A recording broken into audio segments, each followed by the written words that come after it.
माँ, कुंभ नहाने चलोगी? काफ़ी दिन से कह रही थी कि मुझे गंगा नहला ला।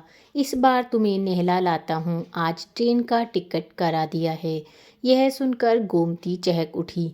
तू सच कह रहा है श्रवण? मुझे यकीन नहीं हो रहा।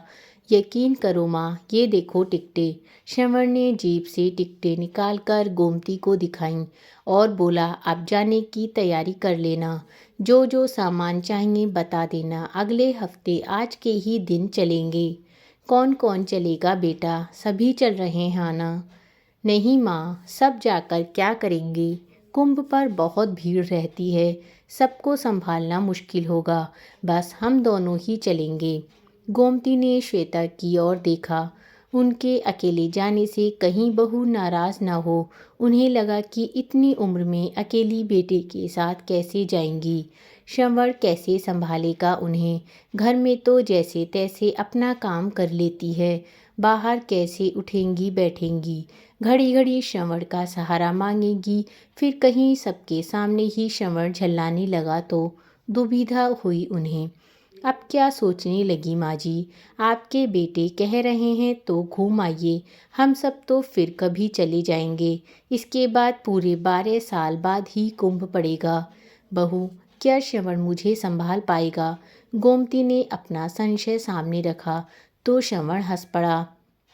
माँ को अब अपने बेटे पर विश्वास नहीं है। जैसे आप बचपन में मेरा ध्यान रखती थीं, वैसे ही रखूँगा। कहीं भी आपका हाथ नहीं छोड़ूंगा। खूब मेला घुमाऊंगा। श्रवण की बात पर गोमती प्रसन्न हो गई। उनकी चित प्रतीक्षित अभिलाषा पूरी होने जा रही थी। कुंभ स्नान पर मोक्ष पाने की कामना वह कब से कर रही थी। कई बार श्रवण से कह चुकी थीं कि मरने से पहले एक बार कुंभ स्नान करना चाहती है। कुंभ पर नहीं ले जा सकता तो ऐसे ही हरिद्वार ले चल। वक्त खिसकता रहा, बात टलती रही। अब जब श्रवण अपने आप कह रहा है तो उनका मन प्रसन्नता से नाचने लगा। उन्होंने बहू बेटे को आशीर्वाद से लाद दिया। एक रात एक दिन का सफ़र तय कर माँ बेटे दोनों इलाहाबाद पहुँचे। गोमती का तो सफ़र में ही बुरा हाल हो गया। ट्रेन के धड़-धड़ के शोर और सीटी ने रात भर गोमती को सोने नहीं दिया। श्रवण का हाथ थामे बार बार टॉयलेट जाती रहीं। ट्रेन खिसकने लगती तो पाँव डगमगाने लगते। गिरती पड़ती सीट तक पहुँचती। अभी सफ़र शुरू हुआ है माँ, आगे कैसे करोगी? संभालो स्वयं को। संभाल रही हूँ बेटा, पर इस बुढ़ापे में हाथ पाँव झूलर बने रहते हैं, पकड़ ढीली पड़ जाती है। इसका इलाज मुझ पर नहीं है, वह बेबसी हो जाती। कोई बात नहीं, मैं हूँ ना, सब संभाल लूँगा। श्रवण उनकी बेबसी को समझता। खैर, सोते जागते गोमती का सफ़र पूरा हुआ। गाड़ी इलाहाबाद स्टेशन पर रुकी तो प्लेटफॉर्म की चहल पहल और भीड़ देखकर वह हैरान रह गई। श्रवण ने अपने कंधे पर बैग टांग लिया और एक हाथ से माँ का हाथ पकड़कर स्टेशन से बाहर आ गया।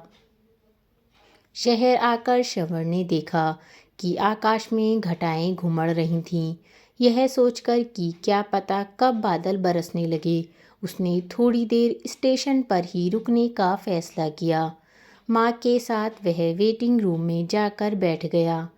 थोड़ी देर बाद माँ से बोला, माँ, नित्य कर्म से यहीं निपट लो। जब तक बारिश रुकती है हम आराम से यहीं रुकेंगे। और पहले आप चली जाओ। और इसके इशारे से माँ को बता दिया कि कहाँ जाना है। थोड़ी देर में गोमती लौट आई। फिर श्रवण चला गया। श्रवण जब लौटा तो उसके हाथ में गर्मा गर्म चाय के 2 कुल्हड़ और एक थैली में समोसे थे। माँ बेटे ने चाय पी और समोसे खाए। थोड़ा आराम मिला तो गोमती की आंखें झपकने लगीं। पूरी रात आंखों में कटी थी। वहीं सोफे की टेक लेकर आंखें मूंद लीं। करीब घंटे भर बाद सूरज फिर से झांकने लगा। वर्षा के कारण स्टेशन पर भीड़ बढ़ गई थी। अब धीरे धीरे छटने लगी। गोमती और श्रवण ने भी ऑटो रिक्शा पकड़कर गंगा घाट तक पहुंचने का मन बनाया। ऑटो रिक्शा ने मेला क्षेत्र शुरू होते ही उन्हें उतार दिया। करीब 1 किलोमीटर पैदल चलकर वे गंगा घाट तक पहुँचे।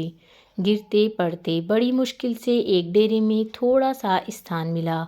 दोनों ने चादर बिछाकर अपना सामान जमाया और नहाने चल दिए। गोमती ने अपने अब तक के जीवन में इतनी भीड़ नहीं देखी थी। कहीं लाउडस्पीकरों का शोर, कहीं भजन गाती टोलियाँ, कहीं साधु संतों के प्रवचन, कहीं रामायण पाठ, खिलौने वाले, झूले वाले, पूरी कचौरी, चाट व मिठाई की दुकानें, धार्मिक किताबों, तस्वीरों, मालाओं व सुंदर सुंदर दुकानें। हर जाति धर्म के लोगों को देख देख कर गोमती चकित थी। लगता था किसी दूसरे लोक में आ गई है। वह श्रवण का हाथ कसकर थामे थी। भीड़ में रास्ता बनाता श्रवण उन्हें गंगा किनारे तक ले आया। यहाँ भी खूब भीड़ और धक्कम धक्का था। श्रवण ने हाथ पकड़कर माँ को स्नान कराया, फिर स्वयं किया। गोमती ने फूल बताशे गंगा में चढ़ाए। जाने कब से मन में पली साध पूरी हुई थी। हर्षातिरेक में आंसू निकल पड़े। हाथ जोड़कर प्रार्थना की कि हे गंगा मैया, श्रवण सा बेटा हर माँ को देना। आज उसी के कारण तुम्हारे दर्शन कर सकी हूँ। श्रवण ने माँ को मेला घुमाया, खूब खिलाया पिलाया। थक गई हूँ, अब नहीं चला जाता श्रवण। गोमती के कहने पर श्रवण उन्हें डेरे पर ले आया। माँ, तुम आराम करो, मैं घूमकर अभी आया। थोड़े रुपए अपने पास रख लो। उसने माँ को रुपए थमाए। मैं इन रुपयों का क्या करूँगी? तू है तो मेरे पास, फिर 5-10 रुपए हैं मेरे पास। गोमती ने मना किया। वक्त बेवक्त काम आएंगे। तुम्हारा ही कुछ लेने का मन हो या कहीं मेले में मेरी जेब ही कट जाए तो। श्रवण के समझाने पर गोमती ने रुपए ले लिए। गोमती ने रुपए संभाल कर रख लिए। उन्हें ध्यान आया कि ऐसे मेलों में चोर उचक्के खूब घूमते हैं। लोगों को बेवकूफ़ बनाकर हाथ की सफाई दिखाकर खूब ठगते हैं। श्रवण चला गया और गोमती थैला सिर के नीचे लगा बिछी चादर पर लेट गई। उनका मन आनंदित था। श्रवण ने खूब ध्यान रखा है। लेटे लेटे आंखें झपक गईं। जब खुली तो देखा कि सूरज ढलने जा रहा है और श्रवण अभी लौटा नहीं है। उन्हें चिंता हो गई। अनजान जगह अजनबी लोग श्रवण के बारे में किससे पूछे। अपना थैला टटोल कर देखा, सब कुछ यथास्थान सुरक्षित था। कुछ रुपए एक रुमाल में बांधकर चुपचाप कपड़ों के साथ थैले में डाल लाई थी। सोचा था पता नहीं परदेश में कहाँ जरूरत पड़ जाए।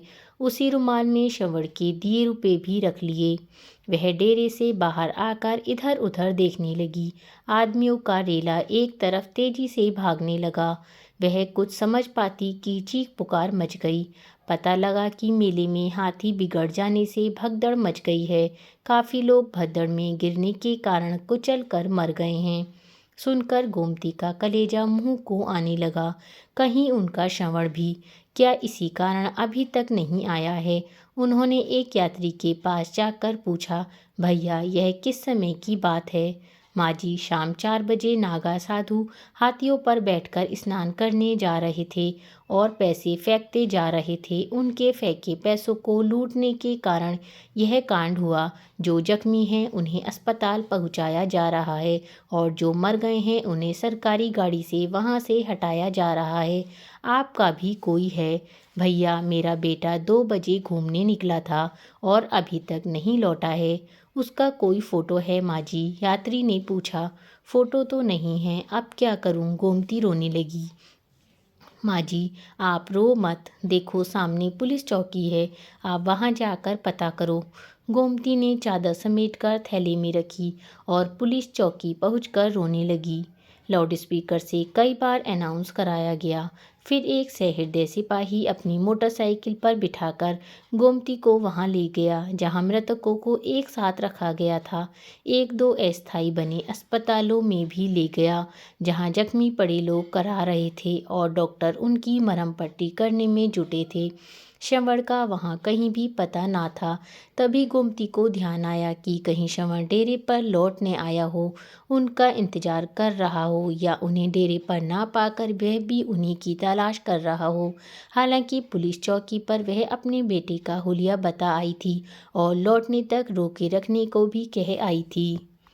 गोमती ने आकर मालूम किया तो पता चला कि उन्हें पूछने कोई नहीं आया था। वह डेरे पर गई, वहाँ भी नहीं। आधी रात कभी डेरे में कभी पुलिस चौकी पर कटी।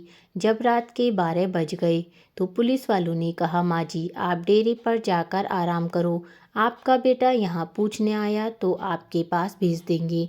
पुत्र के लिए व्याकुल गोमती उसे खोजते हुए डेरे पर लौट आई। चादर बिछाकर लेट गई, लेकिन नींद आंखों से कोसों दूर थी।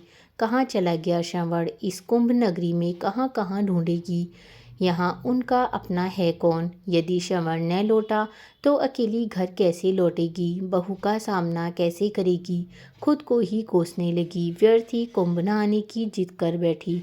टिकट ही तो लाया था श्रवण, यदि मना कर देती तो टिकट वापस भी हो जाते, ऐसी फजीहत तो ना होती। फिर गोमती को ख्याल आया कि कोई श्रवण को बहला फुसला कर तो नहीं ले गया। वह है भी सीधा, आसानी से दूसरों की बातों में आ जाता है। किसी ने कुछ सूंघाकर बेहोश ही कर दिया हो और सारे पैसे वे घड़ी अंगूठी छीन ली हो। मन में उठने वाली शंका कुशंकाओं का अंत ना था। दिन निकला, वह नहा धोना सब भूलकर सीधी पुलिस चौकी पहुंच गई। एक ही दिन में पुलिस चौकी वाले उन्हें पहचान गए थे। देखते ही बोले, माँ जी तुम्हारा बेटा नहीं लौटा है। रोने लगी गोमती, कहाँ ढूंढूं, तुम ही बताओ। किसी ने मार काट कर कहीं डाल दिया हो तो तुम ही ढूंढ कर लाओ। गोमती का रोते रोते बुरा हाल हो गया। अम्मा धीरज धरो, हम जरूर कुछ करेंगे। सभी डेरों पर अनाउंस कराएंगे। आपका बेटा मेले में कहीं भी होगा, जरूर आप तक पहुँचेगा। आप अपना नाम और पता लिखा दो। अब जाओ स्नान ध्यान करो। पुलिस वालों को भी गोमती से हमदर्दी हो गई थी। गोमती डेरे पर लौट आई। गिरती पड़ती गंगा भी नहा ली और मन ही मन प्रार्थना की कि हे गंगा मैया, मेरा श्रवण जहाँ कहीं भी हो कुशल से हो। और वहीं घाट पर बैठकर हर आने वाले को गौर से देखने लगी। उनकी निगाहें दूर दूर तक आने जाने वालों का पीछा करती, कहीं श्रवण आता दिख जाए। गंगा घाट पर बैठे सुबह से दोपहर हो गई। कल शाम से पेट में पानी की बूंद भी ना गई थी। ऐंठन सी होने लगी। उन्हें ध्यान आया, यदि यहाँ स्वयं ही बीमार पड़ गई तो अपने श्रवण को कैसे ढूंढेगी? उसे ढूंढना है तो स्वयं को ठीक रखना होगा। यहाँ कौन है जो उन्हें मनोहार कर खिलाएगा? गोमती ने आलू की सब्जी के साथ 4 पूरियाँ खाईं।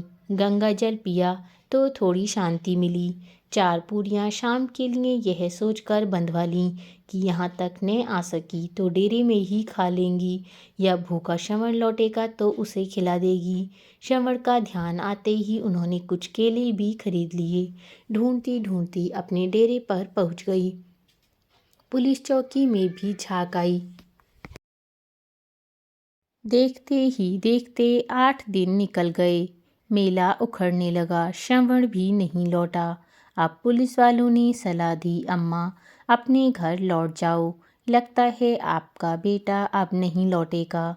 मैं इतनी दूर अपने घर कैसे जाऊंगी? मैं तो अकेली कहीं आई गई नहीं। वह फिर से रोने लगी। अच्छा अम्मा, अपने घर का फ़ोन नंबर बताओ, घर से कोई आकर ले जाएगा। पुलिस वालों ने पूछा। घर से मुझे कौन लेने आएगा? अकेली बहू बच्चों को छोड़कर कैसे आएगी? बहू किसी नाते रिश्तेदार को भेजकर बुलवा लेगी। आप किसी का भी नंबर बताओ। गोमती ने अपने दिमाग पर लाख जोर दिया, लेकिन हड़बड़ाहट में किसी का नंबर याद नहीं आया। दुख और परेशानी के चलते दिमाग में सभी गड़बड़ हो गए। वह अपनी बेबसी पर फिर रोने लगी। बुढ़ापे में याददाश्त भी कमज़ोर हो जाती है। पुलिस चौकी में उन्हें रोता देख राह चलता एक यात्री ठिठका और पुलिस वालों से उनके रोने का कारण पूछने लगा। पुलिस वालों से सारी बात सुनकर वह यात्री बोला, आप इस वृद्धा को मेरे साथ भेज दीजिए। मैं भी उधर का ही रहने वाला हूँ। आज शाम 4 बजे ट्रेन से जाऊँगा। इन्हें ट्रेन से उतार बस में बैठा दूँगा। यह आराम से अपने गांव पीपला पहुंच जाएंगी। सिपाहियों ने गोमती को उस अनजान व्यक्ति के साथ कर दिया। उसका पता और फ़ोन नंबर अपनी डायरी में लिख लिया। गोमती उसके साथ चल तो रही थी, पर मन ही मन डर भी रही थी कि कहीं यह कोई ठग ना हो। पर कहीं ना कहीं किसी पर तो भरोसा करना ही पड़ेगा, वरना इस निर्जन में वह कब तक रहेगी। माँ जी, आप डरे नहीं, मेरा नाम बिट्ठन लाल है। लोग मुझे बिट्ठू कहकर पुकारते हैं। राजकोट में बिट्ठन लाल हलवाई के नाम से मेरी दुकान है। आप अपने गांव पहुंचकर किसी से भी पूछ लेना। भरोसा रखो आप मुझ पर, यदि आप कहेंगी तो घर तक छोड़ आऊँगा। यह संसार एक दूसरे का हाथ पकड़कर ही तो चल रहा है। अब मुंह खोला गोमती ने, भैया विश्वास के सहारे ही तो तुम्हारे साथ आई हूँ। इतना उपकार ही क्या कम है कि तुम मुझे अपने साथ लाए हो। बस मुझे बस में बैठा दोगे तो पीपला पहुँच जाऊँगी। पर बेटे के न मिलने का गम मुझे खाए जा रहा है। अगले दिन लगभग 1 बजे गोमती बस से अपने गांव के स्टैंड पर उतरी और पैदल ही अपने घर की ओर चल दी। उनके पैर मन मन भर के हो रहे थे। उन्हें यह समझ में न आ रहा था कि बहू से कैसे मिलेगी। इसी सोच विचार में वह अपने घर के द्वार तक पहुंच गई। वहां खूब चहल पहल थी। घर के आगे कनात लगी थी और खाना चल रहा था। एक बार तो उन्हें लगा कि वह गलत जगह आ गई। तभी पोते तन्मय की नज़र उन पर पड़ी और आश्चर्य और खुशी से चिल्लाया, पापा, दादी माँ लौट आई। दादी माँ जिंदा है। उसके चिल्लाने की आवाज़ सुनकर सब दौड़कर बाहर आए। शोर मच गया। अम्मा आ गई, गोमती आ गई, श्रवण भी दौड़कर आ गया और माँ से लिपटकर बोला, तुम कहाँ चली गई थी माँ? मैं तुम्हें ढूंढकर थक गया। बहू श्वेता भी दौड़कर गोमती से लिपट गई और बोली, हाय, हमने सोचा था कि माँ जी नहीं रहीं। यही ना बहू, गोमती के जैसे ज्ञान चक्षु खुल गए, इसीलिए आज अपनी सास की तेरवी कर रही हो। और तू श्रवण मुझे छोड़कर यहाँ चला आया। मैं तो पगला गई थी, घाट घाट तुझे ढूंढती रही। तू सकुशल है, तुझे देखकर मेरी जान लौट आई। माँ बेटे दोनों की निगाहें टकराईं और नीचे झुक गईं। अब यह दावत माँ के लौट आने की खुशी के उपलक्ष्य में है। सब खुशी खुशी खाओ, मेरी माँ वापस आ गई। खुशी से नाचने लगा श्रवण। औरतों में कानाफूसी होने लगी, लेकिन फिर भी सब श्वेता और श्रवण को बधाई देने लगे। वे सभी रिश्तेदार जो गोमती की गमी में शामिल होने आए थे, गोमती के पाँव छूने लगे। कोई बाजे वालों को बुला लाया। बाजे बजने लगे, बच्चे नाचने कूदने लगे। माहौल एकदम बदल गया। श्रवण को देखकर गोमती सब भूल गई। शाम होते होते सारे रिश्तेदार खा पी कर विदा हो गए। रात को थक कर सब अपने अपने कमरों में जाकर सो गए। गोमती को भी काफ़ी दिन बाद निश्चिंता की नींद आई। अचानक रात में माँ जी की आंखें खुल गईं। वह पानी पीने उठी। श्रवण के कमरे की बत्ती जल रही थी और धीरे धीरे बोलने की आवाज़ आ रही थी। बातों के बीच माँ सुनकर वह सटकर श्रवण के कमरे के बाहर कान लगाकर सुनने लगी। श्वेता कह रही थी, तुम तो माँ को मोक्ष दिलाने गए थे, माँ तो वापस आ गई। मैं तो माँ को डेरे में छोड़कर आ गया था। मुझे क्या पता कि माँ लौट आएंगी। माँ का हाथ गंगा में छोड़ नहीं पाया। पिछले 8 दिन से मेरी आत्मा मुझे धिक्कार रही थी। मैंने माँ को मारने या त्यागने का पाप किया था। मैं सारा दिन यही सोचता था कि भूखी प्यासी मेरी माँ पता नहीं कहाँ कहाँ भटक रही होगी। माँ ने मुझ पर विश्वास किया और मैंने माँ के साथ विश्वासघात किया। माँ को इस प्रकार गंगा घाट पर छोड़कर आने का अपराध जीवन भर दुख पहुँचाता रहेगा। अच्छा हुआ कि माँ लौट आई और मैं माँ की मृत्यु का कारण बनते बनते बच गया। बेटे की बातें सुनकर गोमती के पैरों तले जमीन कांपने लगी। सारा दृश्य उनकी आंखों के आगे सजीव हो उठा। वह इन 8 दिनों में लगभग सारा मेला क्षेत्र घूम ली। उन्होंने बेटे के नाम की जगह जगह घोषणा कराई, पर अपने नाम की घोषणा कहीं नहीं सुनी। इतना बड़ा झूठ बोला श्रवण ने मुझसे मुझसे मुक्त होने के लिए ही मुझे इलाहाबाद लेकर गया था। मैं इतना भार बन गई हूँ, मेरे अपने ही मुझे जीते जी मारना चाहते हैं। वह खुद को संभाल पाती कि धड़ाम से वहीं गिर पड़ी। वह सब झेल गई, पर यह सदमा ना झेल सकी। तो दोस्तों, आपको ये कहानी कैसी लगी कमेंट करके